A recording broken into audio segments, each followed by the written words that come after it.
Glória a Deus, estamos alegres porque até aqui nos ajudou o Senhor. Aleluia, agradeço a vida dos nossos pastores que nos convidaram para estarmos aqui neste lugar, para adorarmos o nome do Senhor e ainda trazer uma palavra da parte de Deus para a igreja do Senhor. Abra sua Bíblia no livro dos Reis. São 2 livros, nós vamos ao segundo livro. Obrigado, pastor. Segundo livro dos Reis, capítulo 20.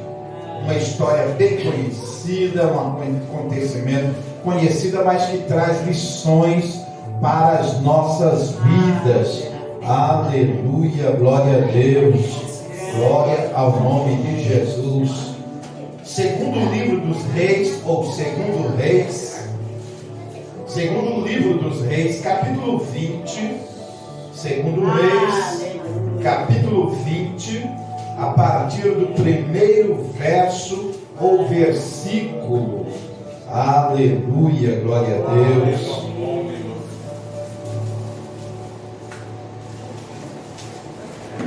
A minha versão é um pouco diferente da sua, mas o significado é o mesmo. Naquela época, diz o versículo 1 do capítulo 20 de 2 Reis, naquela época Ezequias adoeceu e esteve à beira da morte.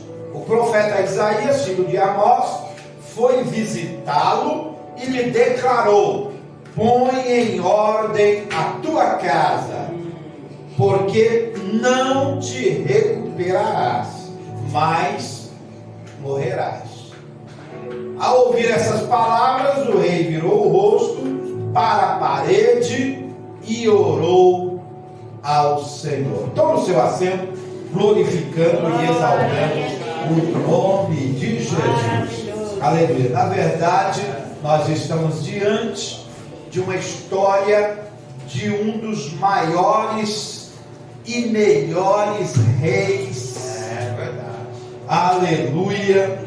Do povo de Israel. Aleluia. Um dos reis melhores, rei fiel, um rei que fez tanta coisa para que o povo voltasse a adorar a Deus. Ele fez muita coisa. E agora nós não sabemos, nenhum dos estudiosos, a Bíblia não conta, o escritor não narra que doença era esta que Ezequias estava sofrendo, mas subentende-se que já era de alguns dias, não é? Era alguns dias já que Ezequias, o grande rei, estava enfermo, doente. E quem está doente, enfermo, acamado, hospitalizado, pastores, irmãos e amigos, pastoras, na verdade, esperam a visita de um profeta de Deus, de uma mulher de Deus, de um crente fervoroso, não é? Esperam essa visita e espera receber a oração, a imposição de mãos, para que ele seja curado. Mas quem foi visitar o rei Ezequias no seu leito de enfermidade, na sua enfermidade que ele esperava a cura de Deus, é o profeta Isaías, filho de Amós. E infelizmente a palavra de Isaías não era uma palavra de bênção, não era uma palavra de cura, de restauração. Não vamos falar de bênção, mas sim de restauração, de cura, porque às vezes a morte também é uma bênção para quem está sofrendo num leito de dor, de enfermidade. Até chega um momento que fala com Deus: meu Deus, me leve, por causa do grande sofrimento, e Deus entende. Então nós não vamos falar que Isaías não trouxe uma palavra de bênção para Ezequias, mas que Isaías trouxe uma palavra de morte. Glória a Deus. Agora Ezequias está deitado, sofrendo, esperando uma visita de alguém que venha impor as mãos sobre ele e lhe trazer a cura em nome de Deus, do Deus de Israel, e de repente Isaías chega, profeta de Deus, reconhecido pelo povo de Israel, pelo povo de Judá. Isaías fala: olha, rei, pode colocar a sua casa em ordem, porque você não vai ser curado, você vai morrer. Imaginemos nós, não é? Qualquer um. Imagine um rei. Imagine um rei. Sabe quantos anos Ezequias tinha de idade? 39 anos de idade. Sabe quantos anos ele ascendeu ao trono ou começou a reinar? Aos 25 anos. Tão jovem. Então subentende-se aqui que Ezequias não tinha nem planejado um sucessor aos 39 anos. Meus 39 anos, eu tinha pouco tempo de casado, 9 anos de casado, me casei aos 30, 4 anos que era papai. A Angélica estava com 4 anos de idade aos meus 39 anos. Agora imagine um rei usado por Deus, abençoado, que reinou poderosamente, grandemente sobre o povo de Deus. Aos seus 39 anos, ele adoece de uma doença mortal que não sabemos qual.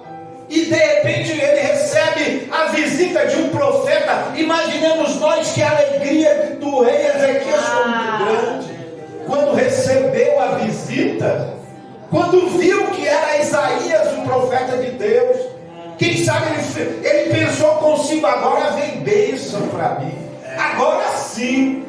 E o profeta lhe traz essa palavra dura: você coloque a sua casa em ordem, porque você não vai viver, você vai morrer desta enfermidade.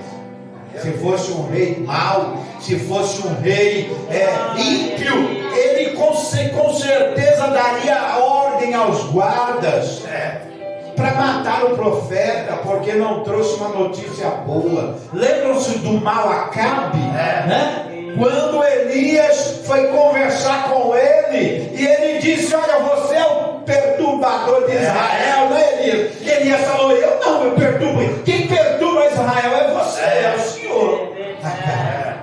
Não é? E ele quis matar Elias, mas ele temia um pouquinho a Deus e não ousou pôr as mãos do profeta Elias, o conhecido profeta do fogo. Não é? Mas os dois não podiam se encontrar, que saía faísca, porque Acabe andava no erro e Elias andava em retidão a Deus. Glória a Deus. E agora é diferente. Nós estamos diante de um rei temente a Deus, de um rei que trabalhou no seu reinado.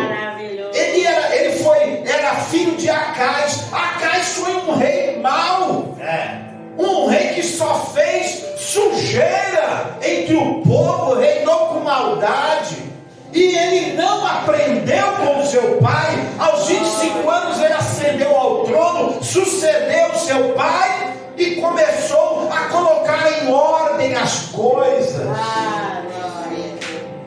Lembram-se da serpente que Moisés levantou lá no deserto, quando o povo estava morrendo? Glória a Deus. Aí Deus ordenou Moisés: levanta uma serpente, coloca aí no macho, quem tocar na serpente vai ser curado. E o povo obedeceu, e quem obedeceu recebeu o livramento. Glória a Deus. Sabe essa serpente?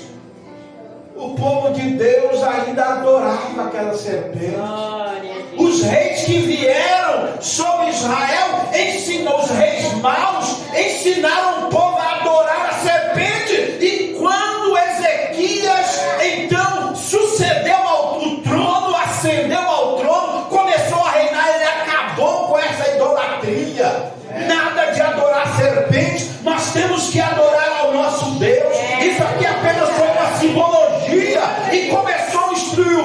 fogo, colocou os sacerdotes nos seus lugares, trouxe a adoração para o templo que estava abandonado, o templo de Deus. Ezequias fez muitíssimas coisas para que o nome de Deus, do Deus de Israel, fosse exaltado, e agora ele se encontra enfermo, espera uma visita, uma bênção, um milagre para a vida dele, e o profeta Isaías chega no seu quarto, no seu lugar, onde ele estava internado, enfermo, e traz essa palavra dura.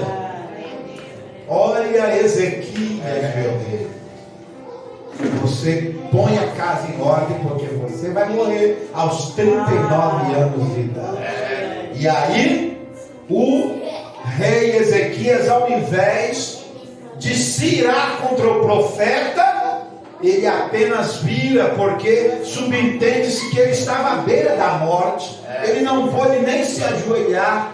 Do jeito que ele estava deitado, ele apenas conseguiu virar o corpo para o outro lado da parede, porque ele teve que se virar para atender o profeta, recebeu a mensagem, mas foi falar não com o vaso, mas foi falar com quem usou o vaso. Aleluia. Muitas vezes nós recebemos uma palavra dura da parte de Deus, que Deus usa alguém, e nós queremos nos falar, ficar com raiva, odiar ou maltratar a pessoa que Deus usou. Não é assim. Se foi Deus que falou, vá falar com ele. Ezequias é um grande exemplo para nós.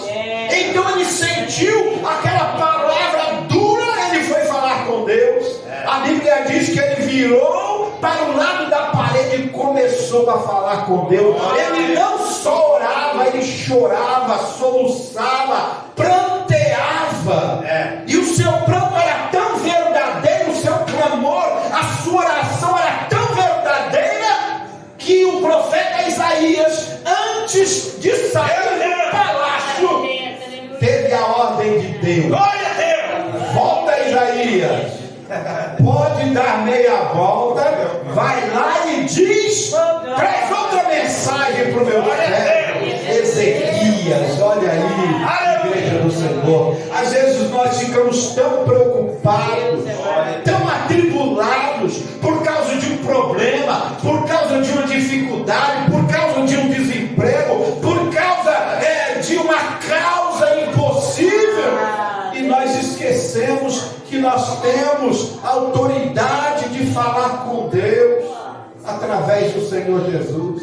Ezequias vivia o tempo da lei, mas dos profetas, mas ele se encheu de temor e autoridade e ousadia, e ousou falar com o Criador. Glória a Deus. Aleluia. Louvado seja Deus. Ezequias é tão ousado que ele, depois Isaías voltou, não é? Antes de sair do palácio, ele voltou com a palavra para dizer para Ezequias: Ezequias, eis que eu te digo agora, a tua oração foi ouvida. Glória a Deus. Sabe que Deus me mandou falar para ti? Tem mais 15 anos para você viver.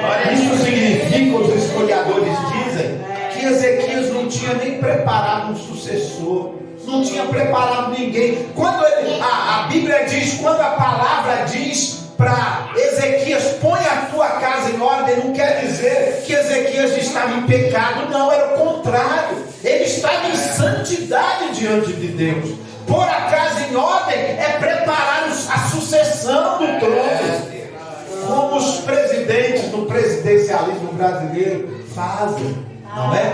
Presidente da Câmara no Legislativo, ou presidente da Câmara de Vereadores Municipal, ou o Legislativo Municipal, né? Ou na Câmara dos Deputados lá em Brasília, ou ainda no Senado Federal, que tem seus presidentes. Cada um vai, antes de sair, ele vai preparando o seu sucessor para que ele tenha apoio para trabalhar.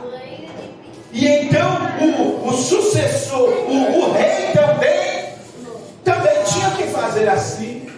Tinha que preparar o seu sucessor, que era o seu filho mais velho, geralmente, o filho mais velho, que ele tinha que preparar para sucedê-lo depois da sua morte.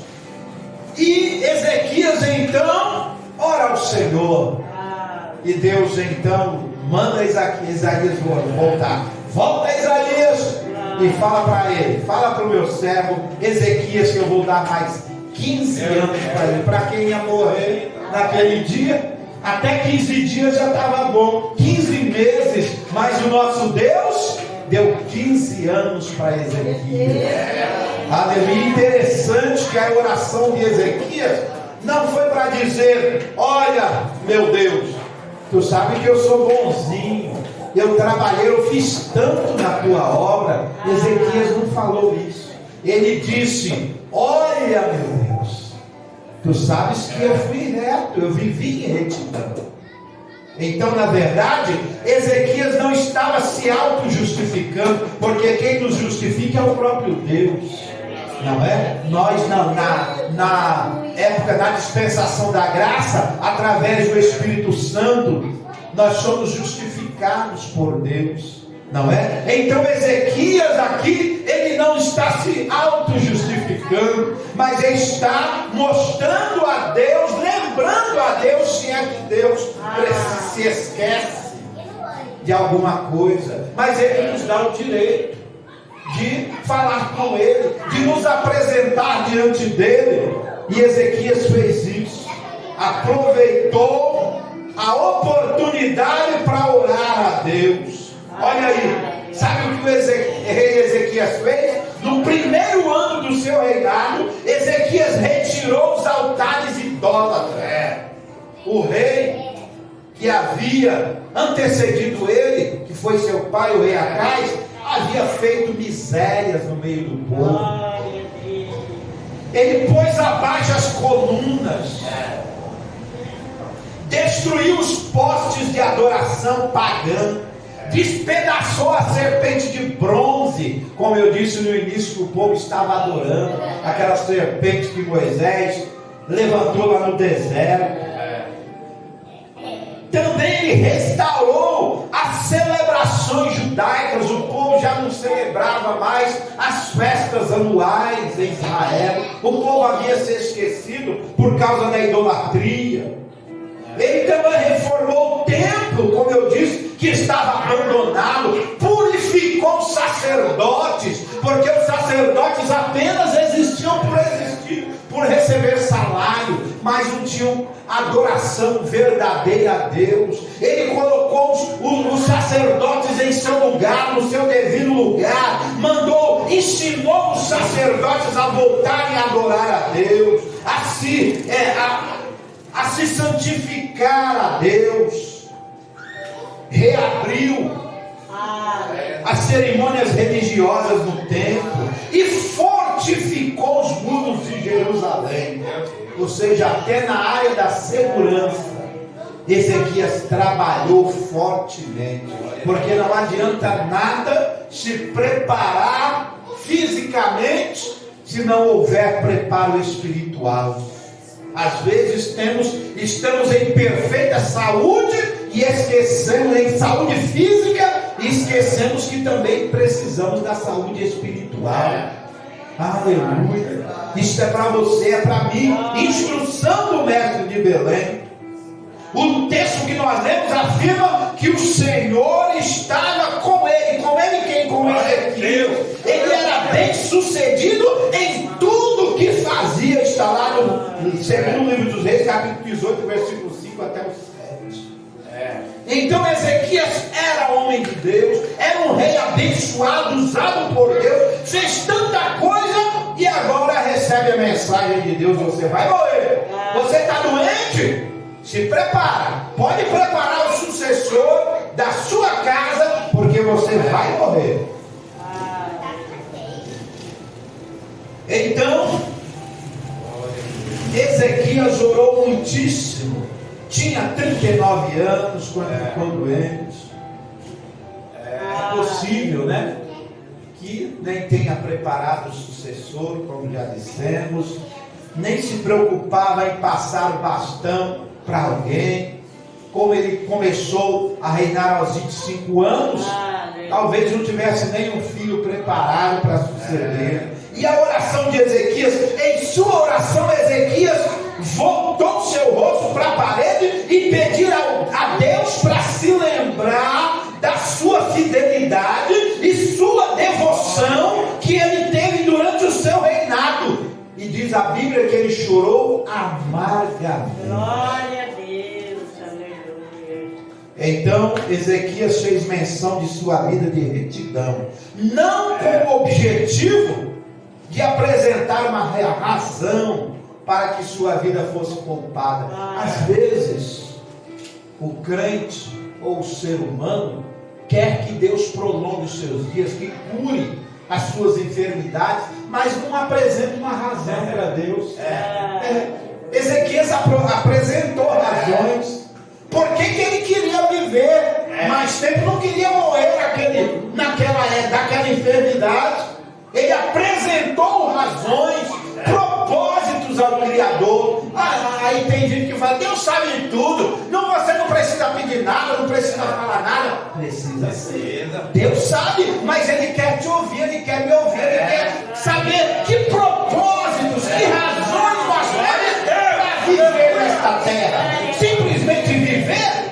Os animais vivem simplesmente por viver, porque são seres irracionais. Mas nós, que Deus nos criou seres racionais, com a capacidade de mentalizar, com a inteligência. Deus quer saber por que você quer viver nessa terra. Fazer o quê? Que propósito? Qual a razão que você me apresenta? E Ezequias foi inteligente. Ele apresentou a Deus as suas razões. Ele poderia falar das suas conquistas, dos seus feitos, que foram muitos, não é? Mas resolveu falar da sua vida de retidão. Olha aí, o que você tem para apresentar ao Senhor, para pedir que Ele continue poupando a sua vida na terra. O que nós temos a apresentar a Deus? Ele sabia que a retidão moveria o coração de Deus. Ser reto, ser temente a Deus, move o coração de Deus. A retidão não está ligada na perfeição. Ser reto diante de Deus não é ser perfeito, porque nenhum ser humano é. Todos nós erramos. Ser reto é procurar fazer as coisas certas para que você, para que eu, para que nós acertemos. Porque nós não adivinhamos, graças a Deus. Também não somos perfeitos para saber eu vou a fazer assim, porque assim pode dar certo e pode não dar. Deus. Então ser reto é fazer coisa certa. Então Ezequias usou a retidão como sua defesa. Olha o que ele diz: que a integridade e a retidão me defenda, porque a minha esperança está em ti. Olha a defesa também do rei Davi, no Salmo 25 e versículo 21. Fica bem claro então que Ezequias não tinha cometido nenhum pecado. Estava em pecado. Às vezes nós lemos: põe a tua casa em ordem, pensamos que era a vida dele que estava em desordem. Não. Era a casa, era o reinado, era a cadeira, era o trono, era a sucessão que ele tinha que preparar. Mas ele não aceitou, falou com Deus e Deus lhe ouviu. Então, se sua vida espiritual estava em plena ordem, o problema era a sua própria casa, a sua família. Eram os seus filhos que ele tinha que ordenar e deixar certinho. Olha, façam assim, ajam assim, vocês copiem o que eu fiz, para que vocês, quem me suceder, um dos meus filhos, faça o que eu fiz, pelo menos, ou copiando o que eu fiz já está bom. Mas e aí? O sucessor do rei Ezequias, depois dos 15 anos Ele verdadeiramente morreu. Foi um bom rei? Infelizmente não. Vamos ver a resposta de Deus. Antes de Isaías deixar o palácio, o Senhor manda voltar e avisar que ele seria curado. Glória. Olha a Deus, o profeta não tinha que fazer nada. Quem Deus usa como instrumento, como vaso, se a palavra for de exortação, for dura, o profeta não tem culpa. Não, foi Deus quem usou ele, só um instrumento, é só um vaso. Fale com o Criador, fale com ele, porque é o mesmo vaso que Deus usou para lhe trazer uma palavra dura, pode ser o mesmo que lhe traga uma palavra de ânimo, de incentivo, de alegria, porque é Deus quem fala, é Deus quem usa, é Deus quem manda. A resposta de Deus a Ezequias me faz lembrar em Salmo 126:5, que diz assim: quem semeia com lágrimas, com canto de alegria colherão os seus frutos, trazendo consigo os seus resultados, os seus molhos, né? Aleluia. Então as lágrimas são como sementes para Deus, pois ela envolve coração, emoção e sentimento. Quantas vezes vamos orar, nem lágrimas nós conseguimos derramar diante de Deus. Mas Ezequias, a Bíblia diz que ele se derramou em lágrimas perante Deus. E não demorou um dia, 2 dias, 3 dias, nem 1 hora, se entende-se. Foram questão de minutos. O profeta já trouxe a resposta de Deus para a oração do rei Ezequias. Portanto, as suas lágrimas não são desperdiçadas por Deus. Ele vê suas aflições, se importa com sua dor. Olha aí, cante sofrendo e pensa que Deus não está vendo, Deus não está olhando. Está sim, Deus acompanha você. O Senhor está atento para ouvir a sua voz e o seu clamor. Pode clamar a Deus, Ele está pronto para ouvir. Pode até receber uma resposta que não está de acordo com o seu desejo, mas sempre haverá uma resposta e uma direção de Deus para a sua vida. Deus sempre tem. É bom você ter mente a Deus, é bom andar em retidão diante de Deus, como Ezequias. Aí a resposta foi essa, acrescentou mais 15 anos. Deus reverte o decreto de morte, dando a cura e prolongando mais 15 anos, um tempo suficiente para Ezequias pôr a casa em ordem. Aí sim, ele lembrou, agora sim, eu nem lembrava disso, vou preparar o meu sucessor. E aí preparou, fez tudo certo, continuou fazendo certo, teve um momento de orgulho, não é? Como nós falamos, ninguém é perfeito, nenhum ser humano, todos nós temos os nossos erros. O único homem perfeito que andou na terra foi Jesus. Mas sabe o que fizeram com ele? Mataram. Não acharam defeito nele. Os homens então criaram um defeito, uma mentira, e o condenaram à morte, a morte de cura, de cruz, a morte de maldição. Não é? Foi o Senhor Jesus. Mas os seres humanos todos na terra, por mais que andassem retos diante de Deus, sempre foram imperfeitos, assim como você e eu. Amém? Então Ezequias, mesmo assim, falou: olha, Senhor, se o Senhor disse que vai me curar, me dar mais 15 anos, eu quero um sinal. Eu quero que o relógio retroceda. Fazer o relógio ir para frente. Não é só o relógio, é o tempo. O tempo, o universo. Fazer com que o universo retroceda, volte atrás, o tempo volte. E Deus fez isso por amor a Ezequias. Fez o tempo voltar atrás, para provar Ezequias que ele é Deus. O nosso Deus fez o tempo voltar para provar para o rei Ezequias que ele estava falando com Ezequias. Aleluia. Fazer o tempo andar à frente, ninguém consegue, imagine voltar atrás.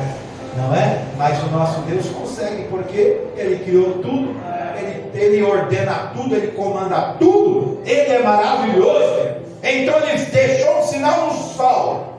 Ezequias ainda pede um sinal de que fato ele ficará curado. Deus, em sua infinita misericórdia, mais uma vez, responde ao pedido de Ezequias que a sombra do sol no relógio de Acais retrocedesse 10 graus. Olha, era por grau, né? O próprio Deus reverteu a rotação da terra para confirmar a sua palavra ao rei Ezequias. Deus é maravilhoso, né? Ele mudou, interferiu e moveu a estrutura do universo só para responder e provar que Ezequias seria curado. Se Deus é capaz de mover a natureza por causa de um homem, imagino que Ele é capaz de fazer por nós, por misericórdia. Porque merecemos? Não, porque Ele é misericordioso. E porque você e eu confiamos nele, entregamos a nossa vida a Ele. Aí tem crente que diz: eu faço o que eu quero, eu posso fazer o que quer, pastor não manda ninguém. É verdade, pastor não manda ninguém, mas você não pode fazer o que quer. Eu não posso fazer o que quero. Os pastores não podem fazer o que querem. Esqueceu? Você entregou a sua vida a Jesus. Eu entreguei a minha vida a Jesus. Isso, quando eu entrego a minha vida a alguém, significa que eu não posso fazer o que eu quero. A mesma coisa quando nós casamos, né? Quando todos, pelo menos uma boa parte aqui são casados, então sabem o que é isso. Quando eu casei com a pastora Joyce, eu entreguei a minha vida, o meu amor a ela. Então eu posso fazer o que eu quero. E ela também a mesma coisa, a mim. Então nós temos que andar em acordo. E assim somos nós com Deus. Nós entregamos a nossa vida a Jesus. Aí nós estamos dizendo: Jesus, eu não faço mais o que eu quero. Agora o meu querer é o teu. Glória a Deus. Não é o teu querer que é meu, é o meu que é teu agora. Ou seja, o que o Senhor quiser que eu faça, eu devo fazer, eu devo obedecer. Aleluia. Glória a Deus. Então é assim, irmãos. Igreja do Senhor. Você não faz mais o que quer, eu não faço mais o que quer. Nós fazemos o querer de Deus. Nós vivemos agora pela vontade de quem? Pela vontade de Deus. Porque nós entregamos a nossa vida a Jesus. Aleluia, maravilhoso. Vamos terminar? Então o próprio Deus reverteu a situação, a rotação da terra, para provar para Ezequias que ele seria curado. Então o nosso Deus é maravilhoso, é glorioso, tem tanta coisa para falar, mas nós vamos chegar na conclusão. Tem uma frase muito perigosa que usamos muito. Quando alguém pede algo para nós, ou nós mesmos entendemos que devemos fazer, nós falamos: depois eu faço. Depois eu faço. Depois. E hoje eu fui fazer uma exumação, o que é comum para os boveiros, né, profissional do cemitério, e fui fazer uma exumação de um falecido em 2019. E aí a mamãe, jovem, estava lá e falou, eu perguntei: este ente querido era o que seu? Pensei que era pai, era avô. Ela falou: era meu filho. Eu falei: sério? Ela disse, e aí eu perguntei quantos anos ele tinha. Ela falou: 20 anos. Faleceu aos 20 anos. Ou seja, uma mãe jovem, era o seu primeiro filho, que ela contou para mim, perdeu o seu filho aos 20 anos de idade. 2019, o Rodoanel Leste estava novinho, folha, e aí o jovem pegou o carro e pisou fundo e acabou perdendo a vida num acidente automobilístico. E aí foi tirar os ossos dele, tudo estourado, tudo quebrado. Ela contou que em 2019, quando ele faleceu, o seu funeral, o seu caixão foi lacrado, porque nem os especialistas, o tanatopraxista que prepara o corpo depois de falecido lá na funerária, nem o tanatopraxista conseguiu arrumar o corpo, porque estava despedaçado. Quando eu tirei, na verdade os ossos estavam quebrados, o crânio, as mãos, os pés, as canelas, tudo estourado. Por quê? Porque morreu em um acidente de trânsito, em um acidente automobilístico. Então nós vemos aí que o nosso Deus é maravilhoso. E ela disse: olha, eu nem pude vir ao enterro, ao sepultamento dele, porque eu estava acabada, despedaçada. Eu disse: é verdade, mas Deus, Ele consola o seu coração, a sua alma. E ela disse: é verdade mesmo, e Deus tem feito isso. Tanto é que eu estou hoje aqui acompanhando a exumação dele, porque em outro tempo eu não conseguiria. Eu falei: é Deus que faz isso. E ela agradeceu, ela falou: é verdade, é Deus mesmo. Então, irmãos, igreja do Senhor, aquela palavra, aquela resposta que nós dizemos para alguém ou para nós mesmos: depois eu faço, ou depois eu resolvo. Esse tipo de atitude é deixar para depois, leva muitas pessoas à mediocridade e ao fracasso. Por isso, não deixe para amanhã o que deve ser feito hoje. Quer viver uma vida de retidão a Deus? Comece hoje, comece agora. Não diga para si mesmo: eu vou começar amanhã. Amanhã eu vou começar. Comece agora, é hoje, porque amanhã não pertence a nós. Amanhã, este que está vos falando pode nem estar mais aqui. Então não deixe para amanhã. E você também. Diga para si mesmo: a partir de hoje, eu quero viver em retidão diante do meu Deus. Amém? Que Deus nos abençoe e nos vai. Aplauda o Senhor Jesus.